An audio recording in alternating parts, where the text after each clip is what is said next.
भारत सरकार को मैं कह गलत पंगा लिया है इस बार आपने, क्योंकि इस बार सामने नौजवान, और ये नौजवान रुकने वाला नहीं, मैं जहां तक मैं समझता हूँ। मुझे ऐसा लगता है यहां से जाके अपने अपने प्रदेशों में बड़े बड़े प्रोटेस्ट करेगा, और जिनको जो लाठियां खा के जाएंगे उनके घर वाले भी जो हैं वो खून के आंसू रोएंगे और आपको आपका स्वागत करेंगे। मैं उस आंदोलन में सहयोग के रूप में जुड़ा था, इसलिए मैंने डायरेक्शन नहीं दी। कई बार मुझसे भी कहा गया जब मैं गया था कि आपके पीछे, आपके साथ चलेंगे, बताओ कहां चलना। तो मैंने कहा कहीं मत जाओ, बैठ जाओ, अब तो बस अपनी रक्षा सुरक्षा करो। क्योंकि अगर मैं लीड कर रहा होता तो मैं डायरेक्शन देता आपको। मैं आंदोलन की मदद करने के लिए गया था, लीड करने नहीं गया था। और मैं भी चाहता तो 4 लोग अपने घर के बाहर लगा के कह देता कि साहब मुझे डिटेन कर लिया गया है। लेकिन आप जानते हो मुझे डिटेन करने के लिए 4 लोग नहीं, 400 लोग चाहिए, तब डिटेन कर सकती है पुलिस मुझे। 4 लोग मुझे डिटेन नहीं कर सकते हैं। ये जिन लोगों ने ये करके आज जो उन नौजवानों को अकेला छोड़ दिया है, उनके बीच में सिर्फ चंद्रशेखर खड़ा था, उनसे भी नौजवान सवाल पूछेगा, उनको भी ऐसे नहीं चैन से बैठने देगा कि वो दिल्ली में रहते, लोकसभा का सत्र चल रहा है, यहीं रहते, क्यों नहीं उनके बीच में पहुंचे। उनसे भी नौजवान सवाल करेगा, जवाब देना पड़ेगा। जिनको चोट लगी उन बच्चों को प्रति, बच्चों के प्रति मेरी जो है संवेदनाएं हैं। दिल्ली पुलिस ने जो किया वो गलत था, और अगर आप हमसे कांटेक्ट करोगे तो हम आपकी एफआईआर भी दर्ज कराएंगे, 100% दर्ज कराएंगे। जिन भी के पास आपके पास वीडियो है, वो वीडियो आप भेजें हमारे इंस्टाग्राम अकाउंट, उस तरह से जो है कोलैबोरेट करके, तो हम लोग सर्च कर करके उन पुलिस वालों के खिलाफ एफआईआर कराएंगे अपने वकीलों के जरिए, जिन्होंने लाठीचार्ज किया है निर्दोष बच्चों पे। मैं आपको विश्वास दिलाता हूं, आंदोलन खत्म नहीं हुआ। कल फिर हम लोग पार्लियामेंट में मजबूती से सवाल पूछेंगे। मैं सरकार को सचेत करना चाहता हूं कि ये अच्छा नहीं। आज ये मूवमेंट बहुत सारे लोगों ने समझा के, बहुत सारे आपने प्रेशर बना के वो कर लिया, लेकिन ऐसा नहीं कि ये दोबारा नहीं हो सकता। आपको नौजवानों की मांग को सुनना पड़ेगा, और फिर ऐसा ना हो कि कई जो है मंत्रियों के इस्तीफे होने पड़े। तो एक धर्मेंद्र प्रधान जी के लिए आप मत उलझो युवाओं से, कराओ उनका इस्तीफा, उनकी मांग मानो। और मैं अपील करूंगा नौजवानों से भी वो शांति रखें, और पुलिस से भी अपील करूंगा कि वो निर्दयी ना हो। ये देश का भविष्य है। कल इनमें से कोई आईएएस बनेगा, आईपीएस बनेगा, डॉक्टर बनेगा, इंजीनियर बनेगा, वकील बनेगा, जज बनेगा, क्लर्क बनेगा, प्रोफेसर बनेगा, टीचर बनेगा, चिंतक बनेगा, जर्नलिस्ट बनेगा। कैसी छाप छोड़ना चाहते हो? आप कहते हो हम संवाद वाली सरकार है, आप कहते हो लोकसभा में आपकी सरकार कहती है कि भाई संवाद होना चाहिए, चर्चा होनी चाहिए, नारेबाजी नहीं होनी चाहिए। यहां आपने संवाद नहीं किया, उसकी वजह से आप दिल्ली देश की राजधानी में क्या देखा। मैं आपको कहना चाहता हूं कि वो आए थे और चेता के गए हैं, आपको इनकलाब करके गए हैं, आपके कान खोल के गए हैं, और इसको आप उनकी चेतावनी मानो। क्योंकि 51% नौजवान है इस देश में। जिस दिन उसने ठान लिया तो जमानतें जब्त हो जाएंगी उन लोगों की जो आज सरकार बैठ के अहंकार कर रहे हैं। तो आज जो पुलिस से के जरिए आपने लाठी बजवाई है नौजवानों पे, नौजवानों में भी, बच्चियों पे, बेटियों को भी नहीं छोड़ा, आज उनको भी पीटा। और ये भी एक कड़वा सच है कि उसमें नहीं थे लोगों के पास, जो अधिकारी कर्मचारी वहां थे, उनपे नेम प्लेट नहीं थी। और मैंने तो ऐसे भी, मेरे पास वीडियोज हैं जिनमें कुछ ऐसे लोग बैठे हुए हैं जो किसी उस तरह के संगठन से जुड़े हुए हैं, लेकिन पुलिस का हिस्सा नहीं है। वो डंडे लेके बैठे हैं, बच्चों को पीट रहे हैं। यानी कि जानबूझ के आपने प्रकोप किया कि ये पूरा आंदोलन वायलेंस की भेंट चढ़ जाए। मैंने भी बहुत बच्चों को डांटा, क्योंकि वो जिद कर रहे थे हमें इधर मूवमेंट करनी, उधर मूवमेंट करनी। मैंने आज सख्ती की उनपे कि नहीं, और इसलिए कि उनके भले के लिए, कि आज बाहर माहौल अच्छा नहीं था। बच्चों को तो मैंने बहुत डांटा कि नहीं, आप नहीं जाओगे। और 25-30 जगह जाके मैंने उनसे कहा कि अपने स्थान पर बैठ जाओ, क्योंकि जब वो निकल के आए हैं तब हम लोग पार्लियामेंट में थे। जब वो आ गए, मुझे पता लग गया, तो मैं तत्काल गया हेडक्वार्टर के दस्ते होते, और मैंने उनसे अपील की कि भाई आप बैठ जाओ, जहां भी हो वहीं बैठ जाओ, बस आगे मत बढ़ो। क्योंकि जैसे आप आगे बढ़ोगे तो पुलिस तो सरकार के इशारे पर गोली भी चला देगी। ये कहते हो कि हमें संसद की सुरक्षा करनी थी, और हमारे लिए संसद की सुरक्षा महत्वपूर्ण है। ये बातें मैंने समझाई सब लोगों को। और जिस तरह से नौजवान आया था सड़कों पे और 30 दिन से डटा हुआ था, काबिल तारीफ है। उनकी हिम्मत को मैं सराहना करता हूं। और सिर्फ बेटे नहीं, बेटियां भी, माएं भी, और वो पिता भी जिन्होंने अपने बच्चे खो दिए। इन हत्याओं का जिम्मेदार कौन है, इस बात में हम लोग बार बार सुन रहे हैं। मेरे अनुभव के आधार पर मैं कह सकता हूं इसके जिम्मेदार सरकार है। ना सरकार इस तरह की पॉलिसी करती, ना ही इस तरह के लोगों को अवसर देती एनटीए जैसी एजेंसियों को, ना ही पेपर लीक होते, ना ही बच्चों को सड़कों पर आना पड़ता। लेकिन फिर भी एक बड़ी बात यह है कि क्या इस आज जो हुआ उसको रोका जा सकता था? जो हिंसा हुई इसको रोकी जा सकती थी? नौजवानों का जो समंदर आज दिल्ली में आया था देश की राजधानी, क्या इसको रोका जा सकता था? तो इसका जवाब आपके और मेरे दोनों के पास है। हाँ, इसको रोका जा सकता। हाँ, इस इतने बड़े जन समुद्र को दिल्ली आने से रोका जा सकता। हाँ, इस इतने बड़े जो है विरोध को रोका जा सकता अगर सरकार संवाद कर लेती, बात कर लेती जो आज उसने की। बात कर लेती सरकार, उन लोगों से बात कर लेती जो आंदोलन चला रहे हैं, चर्चा कर लेती, उनकी बात को सुन लेती, जो जहां तक कर सकती थी उसको कर देती, तो शायद आज नौजवानों को ना निकलना पड़ता। और जीवन में एक बात मेरी याद रखे सरकार, कोई भी चीज पहली बार होती, आखिरी बार नहीं होती। जो आज हुआ है वो दोहराया जाएगा दोबारा फिर, जब भी ऐसा कुछ होगा जिससे लोगों के अंदर आक्रोश पैदा होगा। देश भर के लोग आए थे, क्या लेके गए दिल्ली से? आपके डंडे जो उनकी पीठ पे पड़े, उनकी टांगों पे पड़े, जो उनके सर पे पड़े, आपके टीयर गैस से जो उनकी आंखें जली है, उनके चेहरे पे जो जलन पैदा हुई है, वो लेके गए आपसे। आप जानते हैं, मैं हमेशा हिंसा का विरोधी रहा। डॉक्टर अंबेडकर को मानने वाला व्यक्ति, फूले साहू को मानने वाला व्यक्ति, पेरियार को मानने वाला व्यक्ति, काशीराम साहब को मानने वाला व्यक्ति। तो मैं ये कह सकता हूं बहुत जिम्मेदारी से कि ये हिंसा जो हम अभी मीडिया चैनल्स पे देखेंगे कि ये हुआ, ये इसके लिए पर्याप्त प्रयास झोंका है सरकार ने उनसे ना वार्ता करके। और फिर जब वो निकल के आ गए हैं, आप देख रहे हैं, आपके पास इंटेलिजेंस है, 2 किलोमीटर पता लग रहा है, रात को पता लग गया है कि लाखों लोग आ गए हैं, सुबह आपको पता लग गया है कि भाई लाखों लोग आ गए हैं। और मेरे अनुभव के हिसाब से आज 10 लाख से ज्यादा लोग दिल्ली में थे, नौजवान।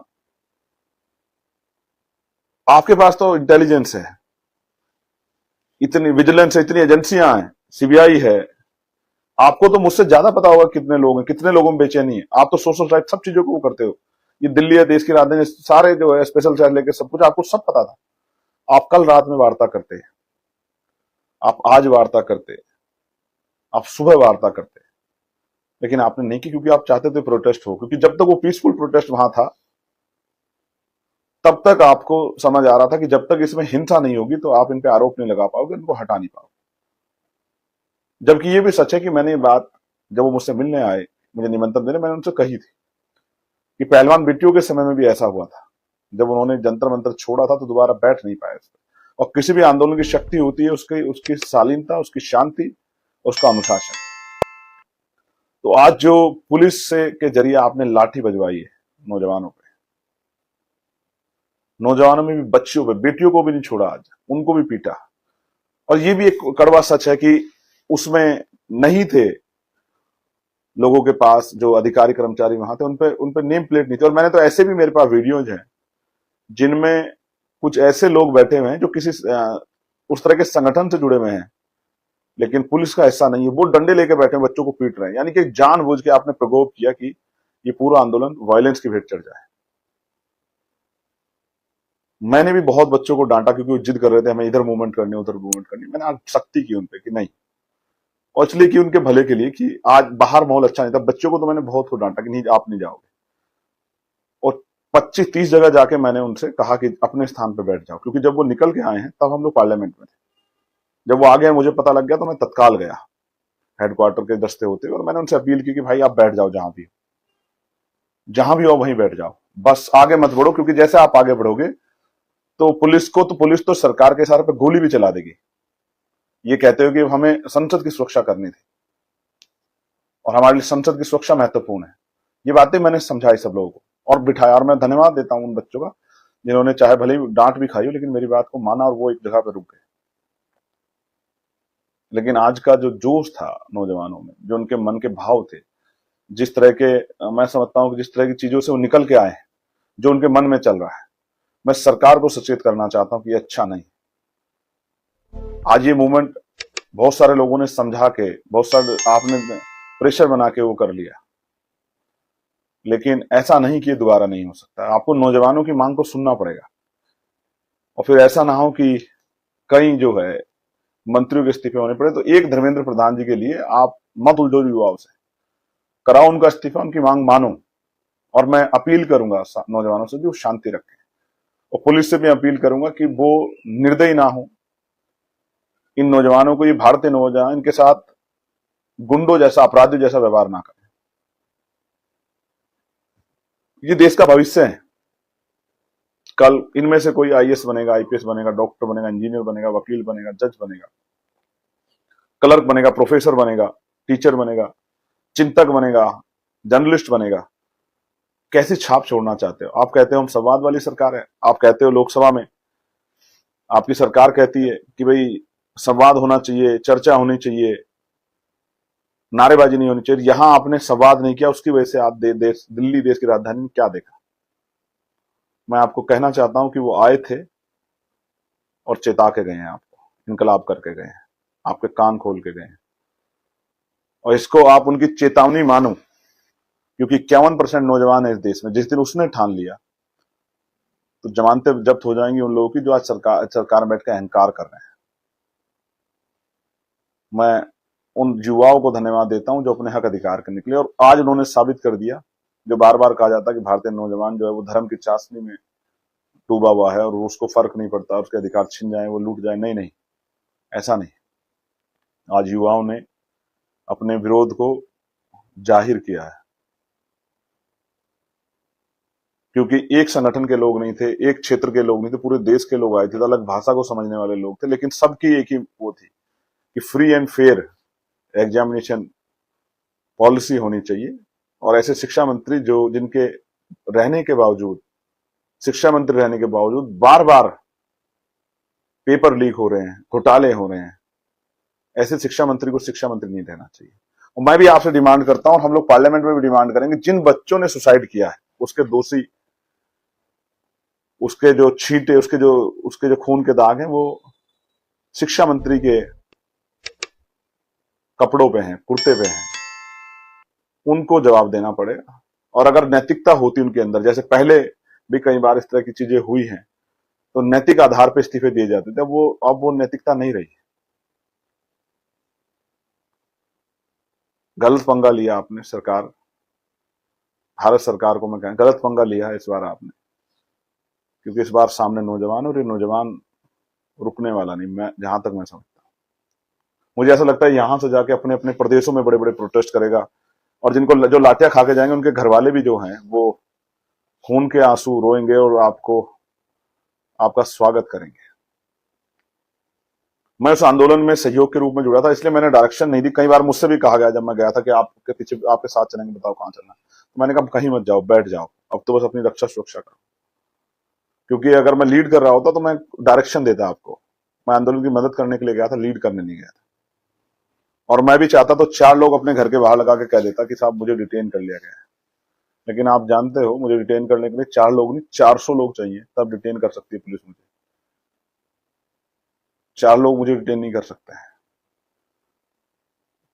ये जिन लोगों ने करके आज जो है उन नौजवानों को अकेला छोड़ दिया है, उनके बीच में सिर्फ चंद्रशेखर खड़ा था, उनसे भी नौजवान सवाल पूछेगा, उनको भी ऐसे नहीं चैन से बैठने देगा कि वो दिल्ली में रहते, लोकसभा का सत्र चल रहा है, यहीं रहते, क्यों नहीं उनके बीच में पहुंचे। उनसे भी नौजवान सवाल करेगा, जवाब देना पड़ेगा।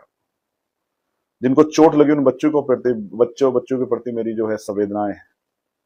दिल्ली पुलिस ने जो किया वो गलत था, और अगर आप हमसे कांटेक्ट करोगे तो हम आपकी एफआईआर भी दर्ज कराएंगे, 100% दर्ज कराएंगे।